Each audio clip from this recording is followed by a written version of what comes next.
Hey everybody, it's Dwayne, developer evangelist at GitKraken.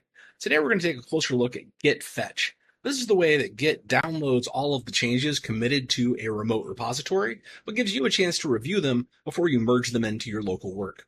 We're going to look at an example in the command line and using GitKraken client. Like all other Git commands, we highly recommend you go look at the official documentation on git-scm.com. The documentation for Git Fetch will show you all of the possible options and subcommands you could possibly use. We're not going to get into that detail today. We're just going to look at the most common way people use Git as well as how it works. One of the main reasons that Git has become so popular is it provides a very straightforward mechanism for allowing a lot of developers to collaborate against a single code base. You can accomplish this a few different ways. You could just give everyone direct access to that remote repository and do all of the work against that. Or what's more common is you will fork a repository as a developer, do your work against your copy, and then use a pull request to suggest those changes get merged in and then shared with other collaborators. It's also very common for you to have access to those other remote repositories that were forked from that original code base. That is where Fetch comes in. Fetch is the mechanism Git has to download those committed changes from remote repositories and update your remote tracking branches locally with those changes, and also update Git Fetch Head, which is a special file Git uses to track, what's going on with those remote repositories. If you're new to Git or would just need a refresher on branches, Git branches are simply chains of commits. It'll have a starting commit and then a pointer that's human readable will point to the last chain in that commit. Main very commonly points back to the original commit for that repository, and then the pointer called main points to the last commit in the chain. Same is true for insiders. It would be based on some commit along the chain, and the insider's pointer would point to the last commit. Fetch example is the one that's checked out here. I know that because it's got the little asterisk beside it when I ran a git branch -a. At any point, I can merge together any of these branches and combine all of those code changes. Git also provides a mechanism called remote tracking branches. These are simply copies of the remote branches that keep track of what's going on those servers. The methodology here is it's a remote, the name of the remote. In this case, I have two showing, GitKraken and Origin. Both go to specific repositories online, and then the name of the branches. You see that I have a main here for Origin, a main for GitKraken. That corresponds directly to the main branch in my local branches. At any point, I can merge these branches in with my local branches. Git Fetch Head is a special file that lives inside the .git folder that keeps track of what the latest commit in that chain is on that remote, and if it's ready for merging or not. We're not going to dig into Git Fetch Head much more than this, but just know that it's there. And so let's take a look at an example of the three most common ways that people use Fetch. Git Fetch, and specifying the repository and the branch that you're going to be pulling from, as well as Git Fetch All. That's the shortcut to just get all of the remotes that it has access to up to date. So here I am in VS Code, and I'm working on the GitLens repository. And yes, in case you're wondering, I do have GitLens installed. I have my inline blame information, as well as my hovers, which provide much more details about that commit, where that line came from. But for right now, I'm much more interested in seeing what remotes I have available. So git remote-v verbose will show me all of the remotes that are associated with this repository. In this case, you see I have three available. Origin, which is where I cloned it down from originally, which was my fork of the GitKraken repository for VS Code GitLens. I also have that as a possible remote. And GitLab, which is just a copy of my work over on GitLab. So if I do a git status right now, I should see that I am up to date on my fetch example branch with my remote tracking branch, Origin Fetch Example. I do know, though, that I am actually ahead of that over on my remote, but I haven't fetched yet. But if I look over on GitHub, I can see that actually I am a commit ahead. I've added this line over here on GitHub for this example. My remote tracking branch, though, hasn't been updated with that change yet because I haven't performed a fetch. So to get that change from GitHub over to my local here, I would need to do a git fetch. And if I don't provide any other information, Git will assume I want to use the default upstream. In this case, origin. Since that's the first remote I set, Git assumes that's the one that I want to use as my default, and that's the one it will pick out. Also, since I have fetch example checked out, that's where it's going to assume I want to go ahead and fetch. Let's go ahead and run that. And you should see, yes, there it is. Fetch example has been updated on origin fetch example from the remote. And if I do a git status now, you'll see that, oh yes, in fact, I am behind by one commit from my remote tracking branch. So how can I see what's in that remote tracking branch? Well, one way is I could do a checkout and just check out that branch. But I don't really want to do that right now. What I'd rather do is a diff.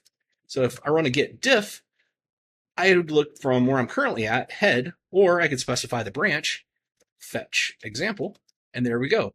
That's the diff. This line was added on github.com, which matches exactly what I expected to see from being over here on GitHub. So now I can merge this change in. So if I do a git merge and provide no other information, since this has the only thing it could possibly merge, and because it's using the default upstream, it's going to try to merge in the default upstream remote tracking branch and my local branch. So if I run that, sure enough, there's my line has been updated in VS Code. I do know, though, that I do have another change that got made out from another repository. In this case, it's over on GitLab. Here on GitLab, I'm looking at the README Insider Markdown file, so I'm not running into any kind of possible merge conflicts as I do this example. So I've added this line on GitLab.com. If I look at this file here locally, it doesn't show that. And if I run a git status, it thinks everything's up to date, but it's only really caring about this origin fetch example. So let's run a quick git remote again, git remote -v, and remind ourselves what all we have for remotes. GitLab's the one I'm interested in here. So I'm going to do a git fetch from GitLab and specify the branch again, fetch example. And it will go ahead and update GitLab fetch example and update fetch head. Let's go ahead and peek into fetch head really quick. There you go. We have updated branch fetch example, and it knows that, all right, this is ready to be merged because it doesn't have any message here that it shouldn't be merged. And that's the last commit message on that branch out there. So to merge this in, if I just run a git merge, nothing will happen because it's already up to date with the origin. I would need to specify git merge, either GitLab, and then the specific branch name, fetch example. Or since I know that fetch head has been updated with this information, I could do a git merge of fetch head,